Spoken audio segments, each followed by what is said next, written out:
Hallo, agus fáilte bhór bula go parca bhacht an an inarníis.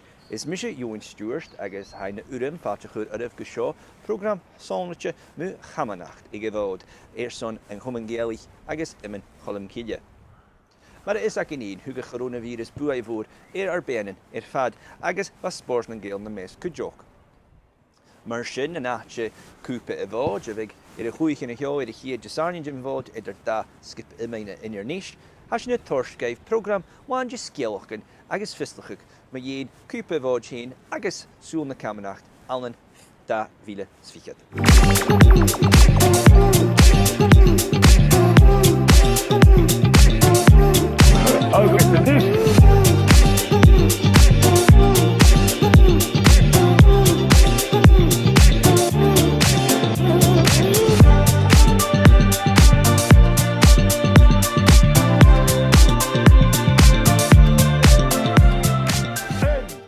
Jake bliadhna ichid van chosin Camanachd in een skianig Cupa na Camanachd son een uurief.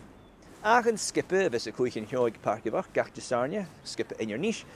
Had vi fé 3 fichid a hoch bliadhna van a vinnig iad in Cupa na Camanachd son een uurief.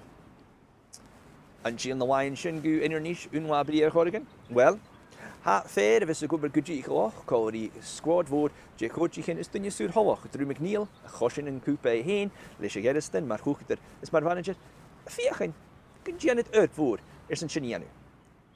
Hul me heen in Academy Iomain inarníis een feiken buloch na ha dol an inarníis. Is stalumse Gianu a cleiche man mar a fine turlin.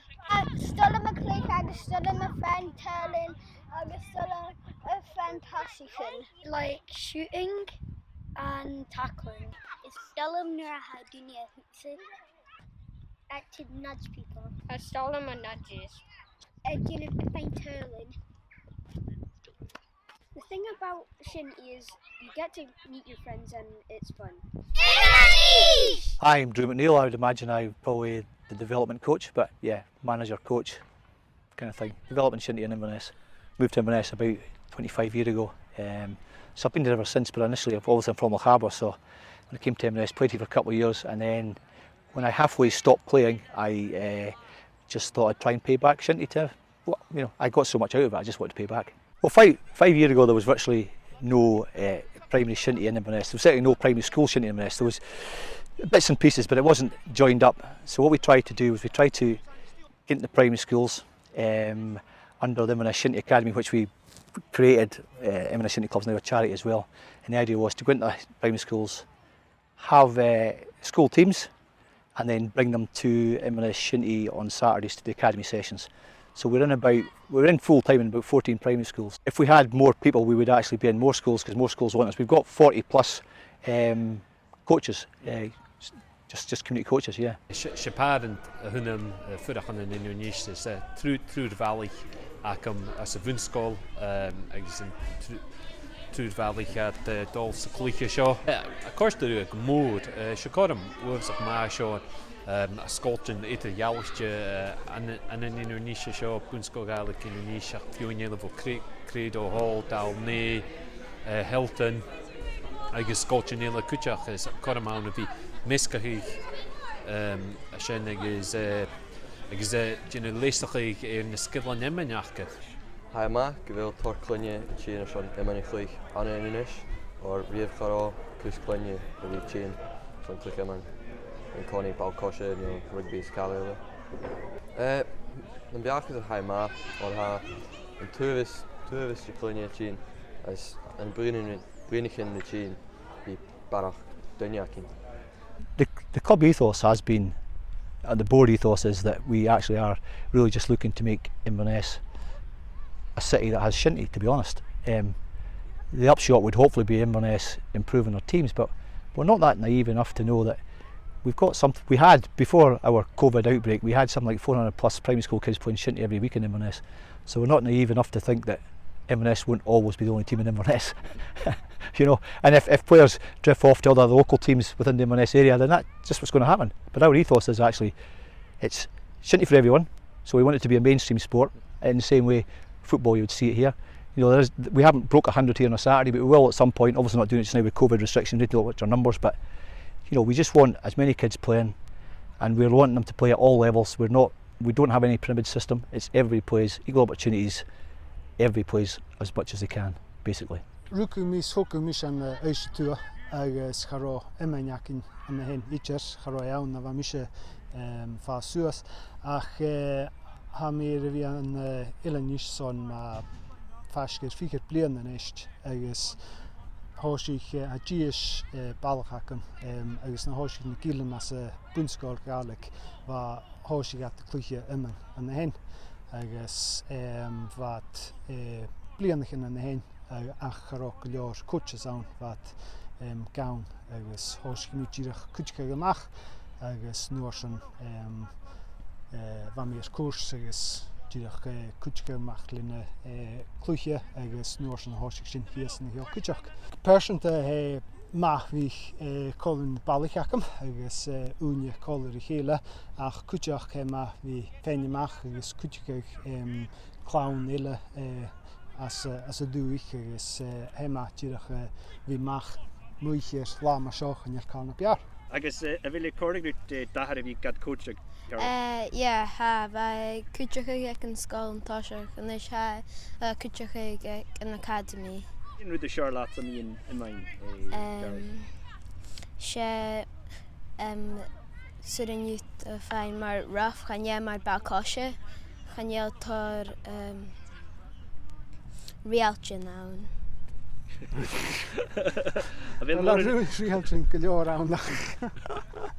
Most people think Inverness, the bucket is where Inverness plays at Shinty. This is true, but again, we're just a user. What we're struggling with is the amount of pressure that's on the bucket, whether it's events or other stuff being used in this area that impacts on us being able to play. We've actually suffered quite badly. We talk about a community needs a fulcrum, it needs a hub, and the bucket is really where we should be based. The bucket area in its own has lots of other sports. It really could be a hub for all sports and excellence. But we really need to have full access to the bucket, and we have ambitions of a community asset transfer of parts of the bucket, just so that we can ring fence and guarantee Shinty for the future. Because I mean that's hopefully Inverness Shinty Club's legacy, is to have a base for Shinty in Inverness. We currently don't have that.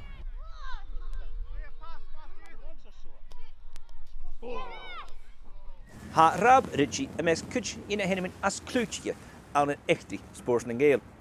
Hoig rab eerst een balúr en kleef, agus kudjoch vai janu klúmoor ga heen as ne tachers en traum ik ne gimmen geelwoch. Ha rab gama kiantje is je balúr, ach vai blunnichen e falf van tui. Ach nu de hele je hiet game ik raas eerst een balúr aan een Cupa Camanachd. Hiet Cupa Camanachd aan zijn ugivoor aan een neiki jig trifichet zijn nui. Agus kova de koeigenai, ach Nigel Mhòid Achga, Cúna Úsí. Seo, skill, Rab. A Newtonmore Kinisi game was a Newtonmore Kinisi game, irrespective of where it was played. And I remember there was a good crowd there. It was just the same as a league game, a cup game. It was Newtonmore and Kinisi, and neither team was prepared to lose. We wondered about the field because it was in Iomain, so it was kind of, we had no idea. We're wondering what kind of field we would be playing on, but it was up the back of the centre somewhere. I feel it's now been built on, either a new school at something, but it was quite a reasonable field. It was passable and it was the proper length, and we played Kinisi. So it was quite the normal Newtonmore team, the Johnny Campbells, Andy Rolfs, Ken Smiths, I was just, the previous month I'd just come home from Glasgow after having nearly 7 years in the police force. So I think it's the first official game I played for Newtonmore was in Iomain, and it was a good game. It was a Newtonmore Kinisi game. I think it was close. I know we won. More than that, can't remember. All I do remember is getting hit. I'd been out of serious shinty probably, although I'd been playing in Glasgow, and I was playing the late Jimmy Murchie, he was a good friend as well, known for his speed and his fitness. And I just ran into a swing and got a head injury. Anyway, Fife Robertson, the famous Fife Robertson, he'd been touring Scotland on a horse. The Highlander has his own dress, the kilt, and his own drink, malt whisky, and his own ancient language, the Gaelic. Maybe you didn't know that the Highlander has his own game too. For some reason he was there that day and wanting to see what Shinty was like. So I can remember someone clearing the blood out of my eyes and looking up, and this great big camera was there sort of style just in my face.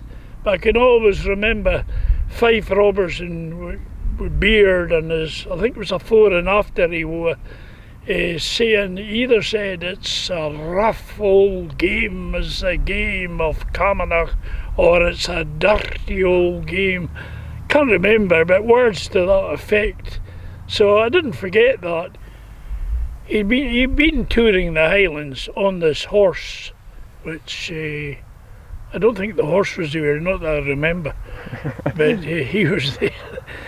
But it could have been. Of course, it was 1969, it's 50 years ago. That makes you think, right, you know. The following season, I was playing against Camanachd and against Jimmy Murchie again, and lo and behold, no fault of his, I walked in and I got an injury more or less within an inch of the one that I got the year before. So it was entirely my own fault. I just probably had been away too long and just was unaware of the blocking tactics or clinging tactics. So I've two little scars, and I think that's about the only time I ever got a stitch in Shinty. I just thought it was quite funny, really. He was a famous man, and it was just interesting, you know. I think he knew it was going to be a rough game, and I think I made their day by getting hit and a bit of blood. I think that was just a perfect day to sum up Shinty, you know. They were hoping someone would get hit, you know. There was other stories regarding the Mhòid. The famous fiddler Angus Grant, and he's told the story many a time, but my next door neighbour at the time was a retired gamekeeper called Jock Kirkpatrick, whose son went on and played for Newtonmore, and the famous Angus Grant, the left-handed fiddler, was brought up as a young boy beside him in Invergary, and great friends, but he'd called on him on the way to Aviemore because he had broke his fiddle, and Angus tells the story. Well, Jock, being an ex-keeper, repaired it late at night with snare wire. He obviously had a good supply of snare wire. He would have been an ex-keeper, but so Jock repaired and Angus went on and won. It was the first competition, the gold medal for fiddle playing with he tells the story with his fiddle repaired by snare wire. So but Angus has told it many a time, but it's a true story and it happened. But that was Angus Grant, the left-handed fiddler. Leis nach chun dúine conithe agus Iomain Camanachd as an dói a bábhars gaibh ha tóir in a bhítíle gona cainighin bana blianighin ar alamh. Na measc maintse wach caran an túh siar rás. Bad gama forsnoch an blianase gun de chrúich che gama cumasoch, mar a dreisdeel film, goalain rí goalain mu echtri a chumain bhórsid. Choshin and do film show, doers ignit doers film G and blianase Erson and Studiche og as Geltniche. agus hasin gymatolacha yn ffilm sio a horst gaif in Jew.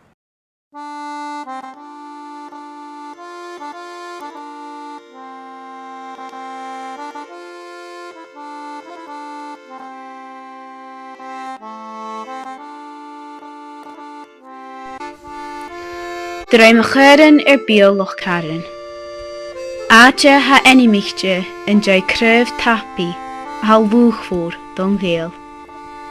Gan an a bhain go bhfuil a chuireann a saoghal de orstein, ha cútramach an an géimean in géal. Ha caine mar a chiad chamanavik mo bhráthir agus rein mahare le gig chuireann agus a mís myndicha guró an caman na laibh nuair a gabhí a chiad chéim. Chai Club Camanachd loch caran is stíocha go ofagal an an ochciad de gogad sa trí. Mar sin sé earned in a clubbicha na sína haun an an olba. Na jallan seo go má aon sin na gósa heit a sealtain mar a han caman a dul fólín go lín seo Shoni a bhúteir san sean jalah agus hallan siit a ruúirí a bhach agus Shoni óg an seo agus san jalah seo a mi fech gin cynneach Czech agus a bhach go sína Stewart a bhach is oich go Andra agus mo bhráthir jachan an seo agus ahar Monty agus ha mis mynnig go bhfuil seo cútramach het is sealtain mar a hána teolachan agus an géime chót lú. Bei nai céideag tríad sa gá bliana chútramach don chlub nuair a hánig Dr. Charlotte Machargus don scíre. Ag an nám bha camanach go críanach ach abheoig an uaig sa géime agus go luas a chlub go ire professionta. Lán lús is nearst.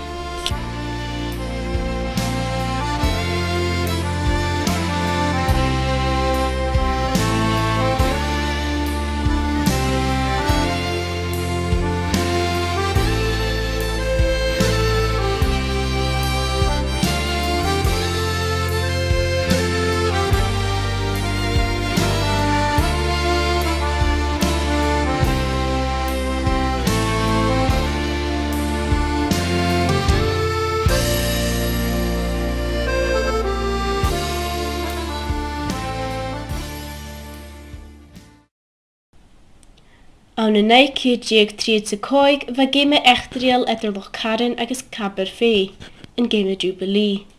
An bliana sin bhuaní cabar fé an cúpa bhí cáis ar san an tresa bliana sa chéir agus an cúpa bha gilrí ar san an naya bliana ar sré. Ach nuair a hánigid go loch caran le píber, rain na caraní go hús.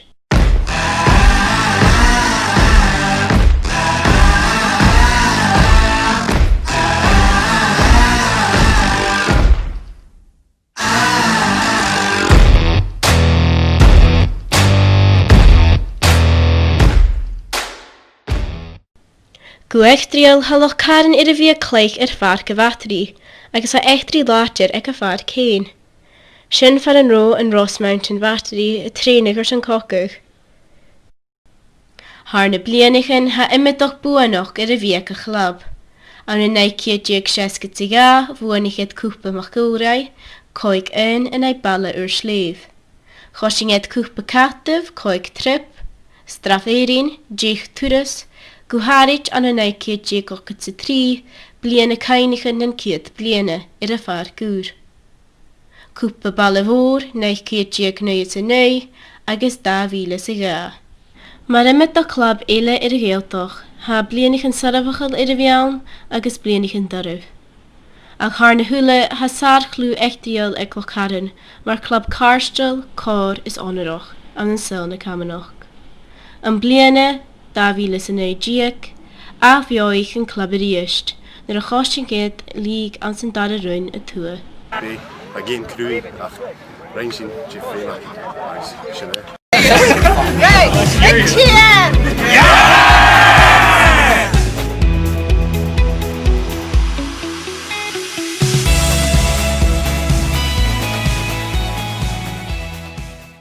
Ha an céal idir Iomain agus ceol ar a bhí an fad bhlionichan. agus na mesk na dúine sin ha gile óg a fuireach pasc inarníis fiúnú macalin, bes a cuich san na bhanachin agus a cuich is a choin cawa. Ha cawa díroch chwar singleche chuir amach agus ha sin dul chuin sin friggin ina cheol sin cóirí aclah bó fiúnúig a brún dí dul ige a thuh na hemain agus a thuh ciú. Hallo, is me se fiol na machilinan ha mi siadjik blina agus ha mi fuireach faske inarníis agus ha mi cloich son a bhanachin. Je skippe overzag ma a haun ha mi karstel se hule dunne gaishin trone ranks ek a vannaching was in a cloich vo ook legele. Se skippe gema jallosoch a haun agus ha sin ule son a vi cloichter na shad son a nagemme. Huk Coronavirus bui mór een season akin ska vashin a coiter in season shock mór va jo skippe akin son en darne skippe agus va jo skippe akin son fósach diek. Ganuring geen kustdreige gal me geen get ha famous gloos de rust agus a coit gu an as season.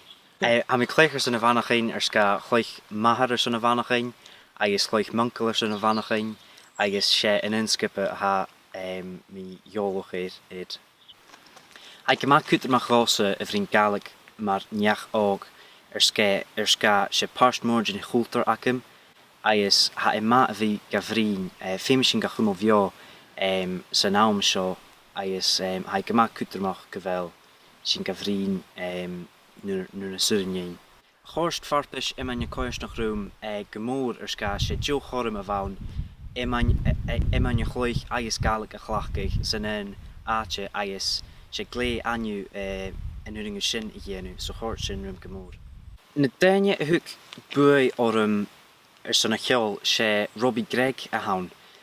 Gan ik mi riesen nu de wa mi hau an een Lewis ik feest kooi gla agus se vieler gasten a haun hai overzag ma in een niel agus stelum en style ek gemoor huk es en jo CD signed CD signigtje agus huk sin bui mór orm a mi coit suesrish gemoor kuchoch dunnachig shiseloch ha essen a furoch fasgorm agus stelum en cleich ekkesin gemoor kuchoch. Sé in Colanakin Kala hoshi shin an davilis a hochjik agus ha shin vi e cleich torgigichen feich inarnish agus feich na geeltoch kuchoch Ashin een giente amacha shia gunje misje niel Kyle een accordeon calum a vase Angus na drummichen Ali a guitar agus a whistle agus Amy a fiana agus hashin single uur a churamach agus hashin gemat holig jamien.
Mar a hasin cointin imig uair as a program seo, ha coronavirus bua fod a horst in spors fad.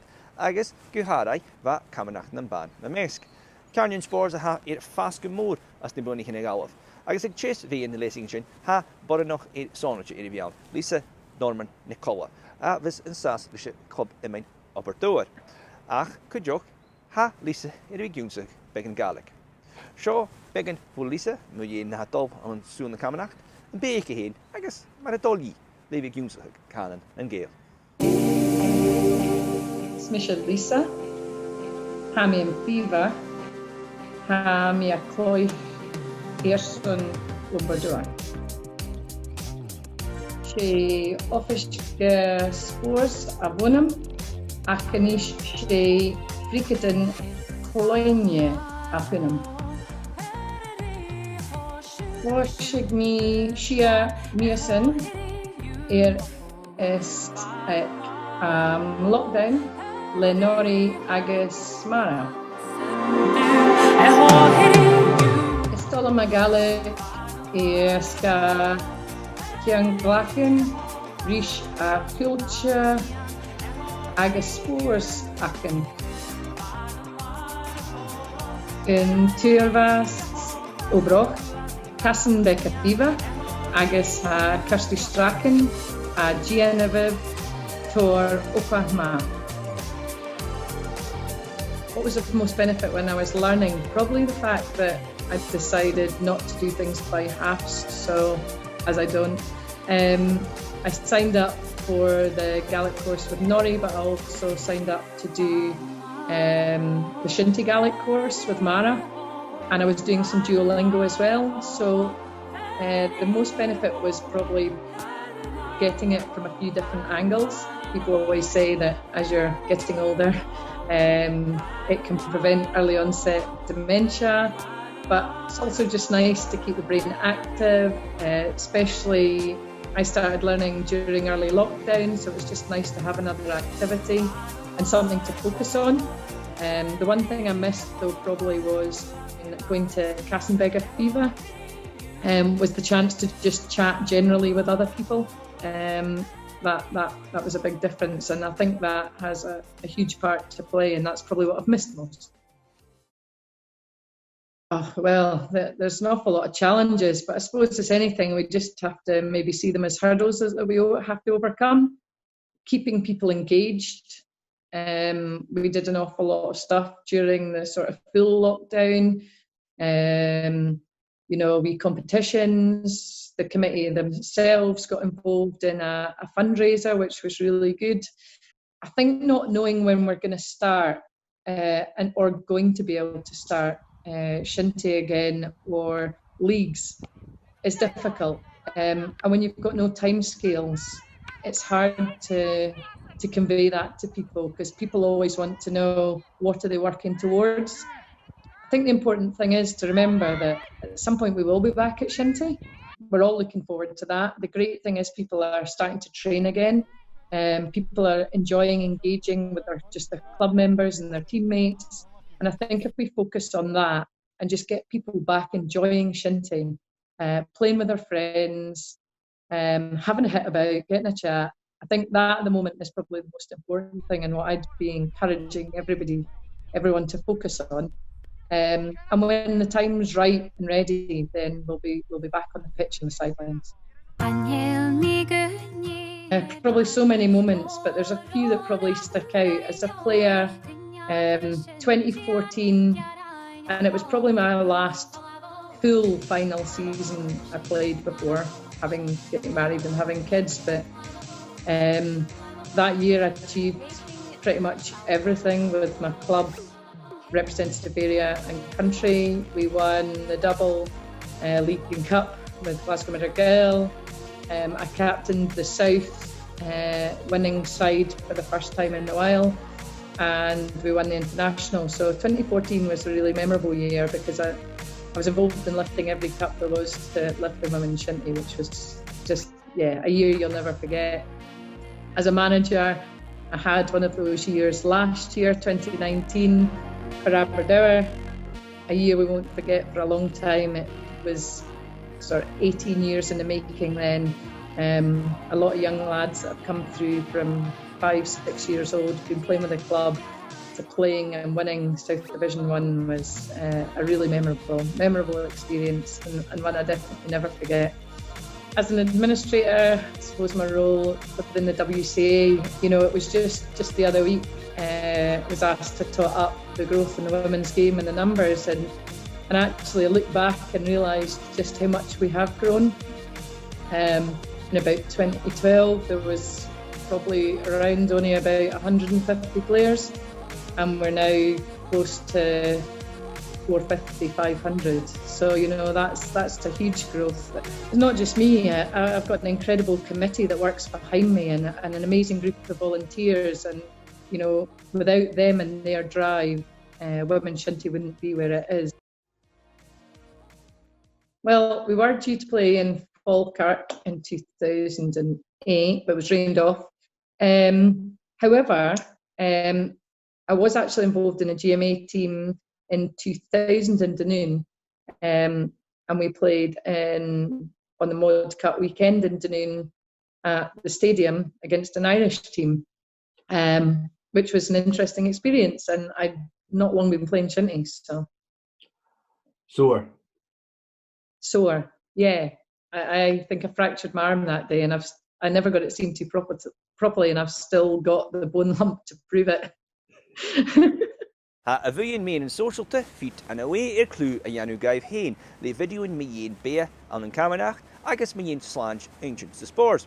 As sin go maith táilte rá go bhfuil toirt Gaelic ag cuidmhaí na gcíonn há sás ann agus seo Philip a réiniad mé dhéon Iomain as a scíide acha. Cym nyr fe mi na soice an sa bwnsgol fi dyna mar Donny McGregor is Peter Ross a chyn ysdiach ag an lunch na mach yn Plainfield is fi ag sy'n mar dyn trenig beke is mar gimmicken is fi fi'n chyn diachi an eich sy'n le mwch school uniform salach sgas gyn rhwm i'r fi clich ymyd gael much is fi ag mwbarg yn marw. A mis rhaid sy'n gyfel y toirs de farach dyn coirs nach jo is mar sy'n ha mi fecin cael mór go an áte seo is mar toirs tolchas jo har sin na blinken. Cainach am nuair a bheith soice bha mar Ian Robinson is Unity Gorman mar na bailach na Sinne an san scóil is bha iad sa mar nuair a bheith mi sin na soice bha cainach mór mar an san under 17s is under 14s is mar a bheith iad sin mar a cléicic mar mar an na gamin in na Sinne is mar bha mé go choiatóra so mi smit sin mar sin mar a bhíos mise clích Iomain ach a cainach am cúteach bha mar Mrs Robinson bha isise bha duine éice sé Tony bha mar a junior under 14s is úta mar sin mar an coach is bha mar cail mar sin bha mar coirsnach an coirsnach an dói scascan ro mar an class bake seo de Gaelic bha cara mar bha sin Gama mar fascid a chéile an dói. A mi swyn sy'n gyfil Iomain gama sonrichte guitar coirsnach a fio galapa ach gehadit mar an an balún tleber skasgle mar fars vorge en echtri ek an atje is a mi swyn sy'n gyfil mar torstún i richéle is mar an coirsnach richéle so ha rútkin get of ha gehadit mil na rútan ha dólar dan san túl an drast. Hai mar toirt cin gúdúine suning a ula féin chúlah is mar haidíoch mar toirtúine i chéile an san dóir sin. Iomain Cholmcille an choirsnach a seo an na báitnach fear a bhfuil ceanna úsaigh agus bailúir an tléomh agad mar gaigh na scipíonn scíneachas mó an na néachtarí Iomain agus ceanlte cóla sin na nist Gaelic chuideach go sin Gaelic ar a hafann na seo an na búnscóil bailúir an tléomh ha dúchiríchid bliana an a hóisich clán giúscha Gaelic an sa choirsnach a seo ba Gaelic báitnach ar a bhrín runne sin ach ha go mór a bharach glúine niste brín Gaelic oicrí go háirt brín Gaelic as a choirsnach seach go bhfuil ha fáil tra bhíonna Gaelic a seo an búnscóil bailúir an tléomh. Am sún go leith cóm gan na bailach bhí brín Gaelic nó a gluich Iomain bhcin becan blianachin bheith chiad cuarpis go sánrichte achcha ar son clán bheith dul tro olm tra bhíonna Gaelic ha cuarpis Iomain agus ug seo gaibh chom Gaelic of dhín cálaid mar bhuian agus cuideach is na scipian eile bhaclaich agus bheith ar gaibh súl eile saoghal na Gaelic nach chail Gaelic dúdach a bhrín an bubble big mar is siimplad mar an bútscoil valúr an cléimh nó go raibh dúdach na hinnehiche a bhrín Gaelic go bhfuil clán eile fio galapa a bhrín Gaelic cuideach agus sé deo chom a bhain gaibhsan ha bhí brín Gaelic ní clán ó eile agus cuideach géisteach ní clán eile brín Gaelic. Yn gánaí son go déanana skipa na scóla ma agus bhín gan lentin ach na bu ceanna úsich agus balúr léomh chuich mar ina bhíh bhíine son go déanana ceanna úsich an gráich.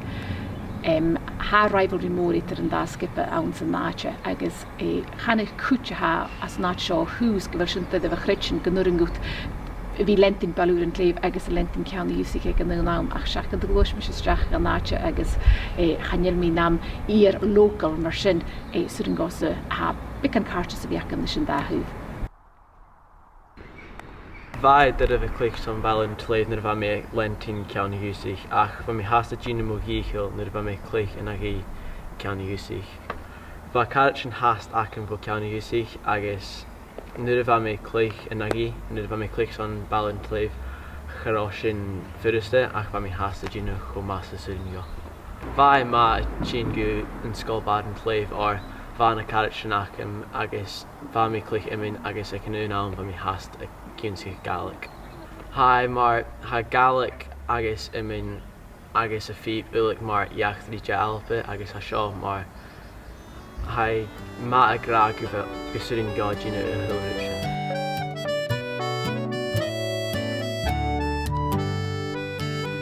Mis mynd gyfer fi gleif adol tron Gaelic medium geharit awn yn adjum ar Sean sy'n alsa fwnsgol an yn balad yn gleif ar sgasgon clas yma wel na mi switch gro mar clas yma mar fasgir chéile is fa mar fa mi gra hai mar mag an choris nach ar sgasgon o sinne mar ma fasgir chéile is cúteach a ba sin mar tín hada seans an Iomain sgasgon o sin ula dog an trénig chéile ich sa clich chomari chéile. Ik yn tosach fai dyrf o'r fashion y clich colis on mar siach bliadhna ac yn eisiau mi smyn sy'n gyfel sy'n ar y ffai mar Hashi mar used to it nish. So I eisiau siach at sy'n sgasgol yn bochyd. Yeah, hai mar. Hai na sy'n ystod nish. Ai, mi swyn sy'n gyfel mar. Cynnig mi mar ffaic un mar un bobalad yn clef yn ish. And ys mar un. Ac like wing centre. Chyburin to dunia gra gyfel y brwyn Gaelic. Agus mar an an ach mar seo ha tar dunia brwyn Gaelic ach mar an ach mar Glasgow agus the nature chynna dyn tar dunia grasha. Ai, mi swyn sy'n gyfel, a mi eisiau mar fa un y gra mar prosol mar ffainin corum sy'n y gra gyfel mi eisiau mar y brwyn Gaelic is mar swn go mar fa un y gra swn go a gra gyfel mi eisiau brwyn nyr na chael tar dunia eile gyfrwyn is mi swyn sy'n gyfel mar cwtach a ffosgol tar chorum yn yw'n and mar opera suit mar sin mar geharit leis mar an BBC suit mar sin is fein mar an corum sin. Mis weet ik wel even gleva kutjach er gleicher son mar an san Iomain Cholmcille er skas gro get was in gleicher gele is ha fisaken er gele ha kutjach er maar kan je gek dunje ele vo aachgenele maar an gersten is een heel skiën nach er wie brain Gaelic voor de bijna soike is er wie gleva an Iomain fein an corum sin gleiche dunje ele vo aachgenele a kutjach er son an Gaelic.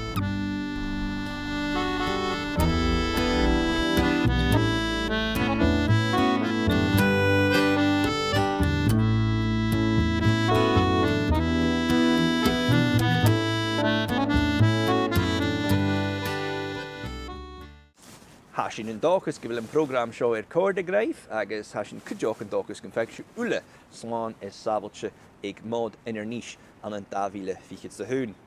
Hashin dal y gwynig ar program yn diw le pys cwl gyma solnadje. Choshin yn pys sio le Iomain aig chos na'n caman dwys fo cwmyn rigel ceiltioch son y fi corrhig nach ro cwrstnir noch Cupa Camanachd gyfi awn. Pys gyma drydioch agus beholm mo haing as an jalchig ors gach dunne a hug gein jalban son seo. Gach bianoch agus císin siú a ríist.